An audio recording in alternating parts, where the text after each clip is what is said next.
स्नेहसंमेलन म्हणजे मुलांच्या कौतुकाचाच दिवस. स्नेहलताई देशपांडे, पंढरपूर. प्रतिनिधी शंकर जाधव. श्री गाडगे महाराज मिशन, मुंबई संचलित. मातोश्री श्री सखुबाई कन्या प्रशाला, पंढरपूर येथे वार्षिक स्नेहसंमेलन गॅदरिंग मोठ्या उत्साहात पार पडले. कार्यक्रमाची सुरुवात दीपप्रज्वलन व राष्ट्रसंत गाडगे महाराज यांच्या पवित्र मूर्तीचे पूजन करून करण्यात आली. यावेळी प्रमुख अतिथी म्हणून उपस्थित असलेल्या स्नेहलताई गौरव देशपांडे, भरतनाट्यम नृत्य विशारद, पंढरपूर यांनी स्नेहसंमेलन म्हणजे मुलांच्या कौतुकाचाच दिवस असे प्रतिपादन केले.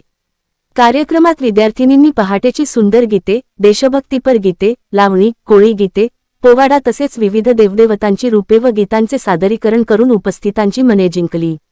यावेळी प्रशालेचे मुख्याध्यापक बी. वेरुळकर यांना वाढदिवसानिमित्त शुभेच्छा देण्यात आल्या. कार्यक्रमास दिलीपराव विश्वनाथ पाचंगे, संचालक चंद्रकलाताई दिलीपराव पाचंगे, संचालिका तसेच प. सातपुते बाबा महाराज संस्था प्रचारक यांची प्रमुख उपस्थिती होती. कार्यक्रमासाठी सर्व शिक्षक, शिक्षिका, शिक्षकेतर कर्मचारी वृंद, विद्यार्थिनी, पालक व परिसरातील नागरिक मोठ्या संख्येने उपस्थित होते.